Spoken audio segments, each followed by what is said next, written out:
এবার বাড়ি আসার আগে মিমের বাবাকে বারবার করে বলেছি, মিমের বাবা আমরা কিন্তু এবার বেশি ব্যাগ নেব না, খুবই অল্প ব্যাগ নেব এবং ছোট ছোট ব্যাগ নেব, কয়েকটা, যে কয়জন মানুষ সে কয়টা ব্যাগ হবে আর কি। আসলে সেটা সম্ভব হলো কিনা সেটাও আপনাদের সাথে শেয়ার করব। হ্যালো এভরিওয়ান, আসসালামু আলাইকুম, কেমন আছেন সবাই? রোজি ফ্যামিলি ব্লগ থেকে নতুন আরেকটি ভিডিও নিয়ে চলে এলাম। ভিডিওটি শেষ পর্যন্ত দেখার অনুরোধ রইল। ভিডিওটি দেখার আগে অবশ্যই একটি লাইক দিয়ে ভিডিওটি দেখা শুরু করবেন। যাই হোক, গুছিয়ে গেছে আল্লাহর নাম নিয়ে বাড়ি থেকে বের হয়েছি, বিকাল টাইমে বের হয়েছি আর কি। আর সারা রাত জার্নি করার পরে এটা সকালবেলার ভিডিও, যেটা আসলে আমাদের সাতক্ষীরা পৌঁছানোর আগ মুহূর্তে। দুইটা বাচ্চা নিয়ে সারা রাত জার্নি করার ঈদের আগের দিন, সেটা যে কতটা কষ্টকর, যারা আসলে এত লং জার্নি করে আমরা তারা কম বেশি সবাই জানি। একরকম বলতে গেলে চলে যে টুইন বেবি আমাকে একেবারে মানে একরকম পিষে ফেলেছে আর কি।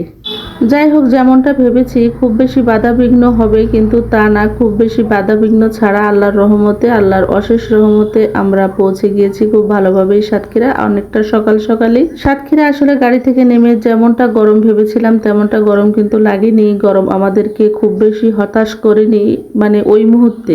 বেশি কিছু না, দেখতেই পাচ্ছেন আমাদের মানে টবলি টবলা আর কি, মানে মানুষ ছাড়া আমাদের সবকিছু। ব্যাগ ছোট হয়ে গেছে, কিন্তু এত পরিমাণে ব্যাগ হয়েছে যে কি বলবো, যে গাড়িওয়ালা আসলে আমাদের বহু বছর যাবত চিনে, এই জন্য আসলে লজ্জার খাতিরে কিছু বলতে পারিনি, না হলে হয়তো আমাদের গাড়িতে নিতই না। তো সাতক্ষীরা থেকে আমার শ্বশুরবাড়ি যাওয়ার জন্য দুইটা ইজি বাইক নিয়ে নিয়েছি আর কি, যেহেতু এত পরিমাণে ব্যাগ, মানুষ বসার জন্য দুইটা লাগবে না, কিন্তু ব্যাগের জন্য দুইটা ইজি বাইক নিতে হয়েছিল।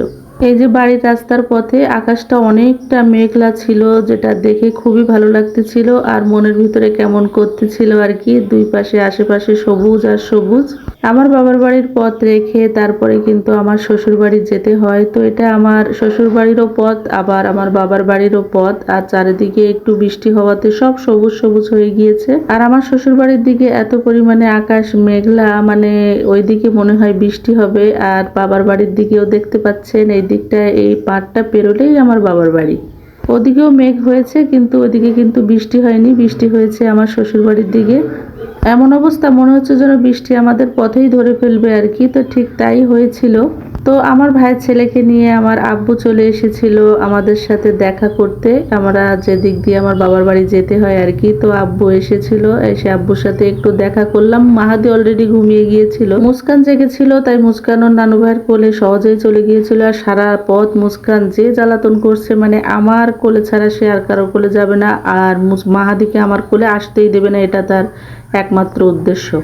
আর ওদিকে আমার ভাইয়ের ছেলে দেখতেই পাচ্ছেন, ও আসতেছে, ও সামনে মিমের সাথে দেখা করতে গেছে। তো মিমের সাথে দেখা করে আমি ওকে ডাক দিলাম, পরে আমার সাথে একটু দেখা করলো, তারপরে আমরা আবার চলে গেলাম আর কি।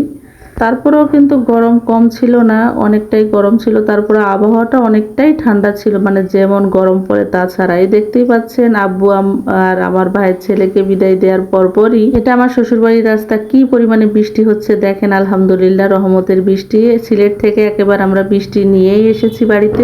তো কাল ঈদ, সবাইকে ঈদের অনেক অনেক শুভেচ্ছা।